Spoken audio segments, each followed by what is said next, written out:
Hi friends, எல்லாருக்கும் வணக்கம். Welcome to Keethu cooks. என்னோட சப்ஸ்கிரைபர்கள் அனைவர்களுக்கும் என்னுடைய மனமார்ந்த நன்றி, கோடான கோடி நன்றியும் கூட. உங்களோட ஆதரவில் தான் நான் இந்த அளவுக்கு வளர்ந்துருக்கேன். Thank you so much friends. இப்போது இன்றைக்கி ஒரு புதுமையான டிஷ் பார்க்கலாம். அதுக்கு முன்னாடி முதல் தடவையாக என்னுடைய வீடியோ பார்க்குற நியூ ஃப்ரெண்ட்ஸாக இருந்தீங்கன்னா கண்டிப்பாக லைக் பண்ணிவிட்டு சப்ஸ்கிரைப் பண்ணிக்கோங்க. கூட இருக்கிற பெல் ஐக்கானையும் கிளிக் பண்ணி வச்சுக்கோங்க.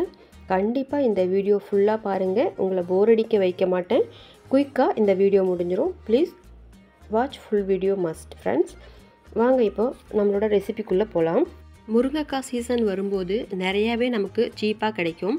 அப்போ இந்த முருங்கைக்காயில் சோத்துக்காயின்னு சொல்லுவாங்க. அதாவது இதில் நிறைய சதைப்பகுதி இருக்கிற காயின்னு சொல்லுவாங்க. பார்த்தா முத்துனது மாதிரி இருக்கும், பட் முத்துலைங்க. ரொம்பவே இளைய காய் தான். நல்ல சதைப்பிடிப்பான காய்ங்க.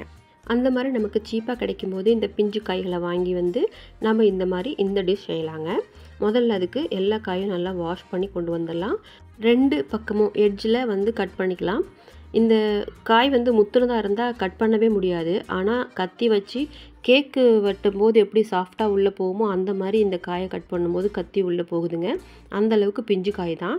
இப்போ நம்ம இந்த முருங்கைக்காயை கட் பண்ணி பெரிய பெரிய பீசஸாக எடுத்துக்கலாம்.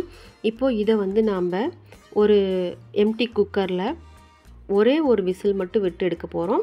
இந்த காய்களை கட் பண்ணதை உள்ளே வச்சுட்டு காய்கள் முழுகிற அளவுக்கு மட்டும் தண்ணி ஊற்றிக்கலாம். நிறைய ஊற்ற தேவையில்லை. வேறு எந்த உப்போ மஞ்சத்தூளோ மிளகாத்தூளோ எதுவுமே கலக்க தேவையில்லை. வெறும் பச்சை தண்ணி மட்டும் ஊற்றி நம்ம ஒரே ஒரு விசில் விட்டு எடுத்துக்கலாங்க. இது ஒரு விசில் விட்டால் போதும். ரொம்ப விட்டுனிங்கன்னா குழஞ்சி போயிடும். ஒரு விசிலே போதுமானது. உடனே தம் இறங்கினதுமே நம்ம ஓப்பன் பண்ணி பார்த்தோம்னா அந்த காய் நல்லாவே வெந்து வந்திருக்கும். இப்போ தம் இறங்கிடுச்சு. ஓப்பன் பண்ணி பார்த்துக்கலாங்க. பாருங்கள், காய் நல்லாவே வெந்திருக்கு. இப்போ நம்ம தண்ணியிலேருந்து இந்த முருங்கைக்காய்களை வடிகட்டி எடுத்துக்கலாம். எடுத்துட்டு கொஞ்சம் ஆற வச்சுக்கலாங்க. ஏன்னா நம்ம இதோட சதைப்பகுதி தான் எடுக்க போகிறோம். கையில் பிடிக்க முடியாது. அதனால் நல்லா ஆற வச்சுக்கலாங்க. ஒரு 5 நிமிஷம் போல் ஆறின பிறகு இந்த காய்களில் உள்ளே இருக்கிற சதைப்பகுதியை ஒரு ஸ்பூன் வச்சு நாம் எடுத்துக்கலாங்க. ஸ்பூன் வச்சு சுரண்டி லைட்டாக எடுத்தோம்னாவே அந்த சதைப்பகுதி அழகாக பேர்ந்து வந்துடும். அதுக்கப்புறமா நமக்கு குக் பண்ண ஈஸியாக இருக்கும். இப்போ நம்ம ஒரு தட்டில் ஆற வச்சுக்கலாம். இது ரொம்பவே நல்லா கூல்டவுன் ஆகட்டும். இப்போ கூல்டவுன் ஆயாச்சு. இப்போ நம்ம இதை பிரித்து உள்ளே இருக்கிற சதைப்பகுதியை ஸ்பூன் வச்சு இப்படி நம்ம எடுத்துக்கலாங்க. ரொம்பவே ஈஸியாக வரும். இதே போல் எல்லா காய்களையும் நம்ம ஸ்பூன் வச்சு சுரண்டி எடுத்துக்கலாம். ரொம்ப ஈஸியாக இருக்கும். ரொம்ப மெனக்கடவும் தேவையில்லை. நமக்கு வேலை அதிகமாக இருக்கிற மாதிரி தான் தோணும். பட் ஆனால் ரொம்ப ரொம்ப ஈஸியாக செஞ்சு முடிச்சிடலாம். ஒரே ஒரு விசில் விட்டு 5 நிமிஷம் போல் ஆற விட்டுடலாம். அந்த ஆறுற சமயத்துக்குள்ளே மற்ற எல்லா ஒர்க்கையும் நம்ம பண்ணிடலாம். அவ்வளோதாங்க டைமிங்கு. இப்போ நமக்கு அந்த தோல் பகுதி விதைப்பகுதி ரெண்டுமே நமக்கு வேண்டாம். அதை எடுத்துகிட்டு அந்த சதையை மட்டும் எடுத்துகிட்டு நல்லா ஸ்மாஷ் பண்ணிக்கலாம். நல்லா ஸ்மாஷ் பண்ணோம்னா நமக்கு வணங்கி வரும்போது பச்சடிக்கு நல்லா ஈஸியாக இருக்கும். சாப்பாட்டில் போட்டு சாப்பிடும்போது திட்டு திட்டாக இல்லாமல் ஈவனாக இருக்கும். அதுக்காக தான் ஸ்மாஷ் பண்ணுறோம். இப்போ இந்த பல்ப்பு, அதாவது இந்த சதைப்பகுதி ரெடி ஆகிடுச்சு. இப்போ நம்ம சமைக்க ஆரம்பிச்சிடலாம். ஒரு கடாயில் குக்கிங் ஆயில் ஒரு 3 ஸ்பூன் அளவுக்கு விட்டுக்கலாங்க. இதில் கடுகு சீரகம் கால் ஸ்பூன் சேர்த்துக்கலாம். இது நல்லா பொரிஞ்சு வரட்டும். அதுக்குள்ளேயே நம்ம ஒரு பெரிய வெங்காயம் சாப் பண்ணி வச்சுருக்கோம், கட் பண்ணி வச்சுருக்கோம். அதையும் சேர்த்து வதக்கிக்கலாங்க.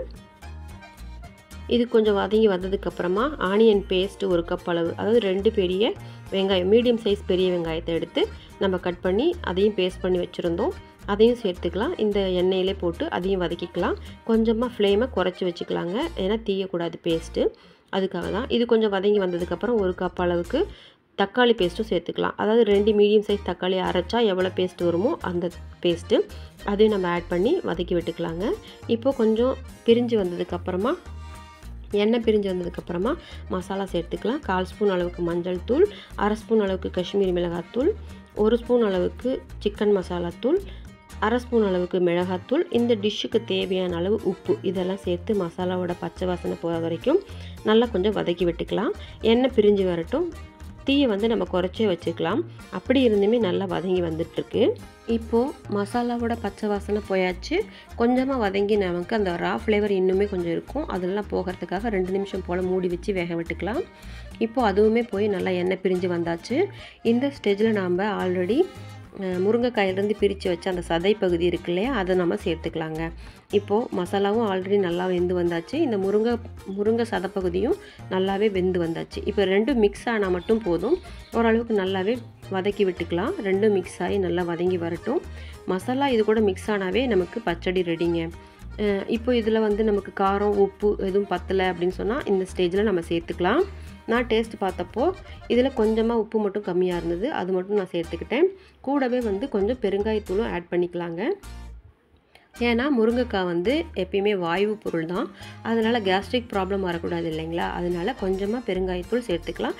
இது எண்ணெயிலே பொரிக்கும்போது போட்டோம்னா அந்த பெருங்காயத்தோட வாசனை வந்து இந்த முருங்கைக்காயில் ஒட்டாது.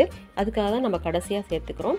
இந்த பச்சடி கொஞ்சம் லூஸாக இருக்கணும் அப்படிங்கிறதுக்காக ஒரு 1/4 டம்ளர் அளவுக்கு மட்டும் தண்ணி விட்டுக்கலாம். தண்ணி விட்டு கிளறிட்டு அது ஒரு 2 நிமிஷம் போல் மூடி போட்டு வேக விட்டுக்கலாங்க. ஓப்பன் பண்ணி பார்த்துக்கலாம். ரொம்ப அருமையான சுவையில் அருமையான வாசனையோட முருங்கைக்காய் பச்சடி நமக்கு ரெடி ஆகிடுச்சு. மல்லித்தலை தூவி நம்ம பரிமாறிக்கலாம். சாப்பாட்டுக்கு ரொம்ப பொருத்தமாக இருக்கும்.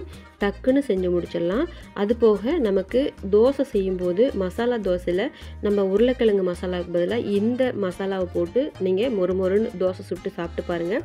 அவ்வளோ சூப்பரான டேஸ்ட்டில் இருக்கும். ரொம்பவே பிடிக்கும். எல்லாருமே ரொம்ப விரும்பி சாப்பிடுவாங்க. நீங்கள் வீட்டில் ஒரு முறை இது மாதிரி செஞ்சு சாப்பிட்டு பார்த்துட்டு உங்களோட ஃபீட்பேக்கை எனக்கு ஷேர் பண்ணுங்கள்.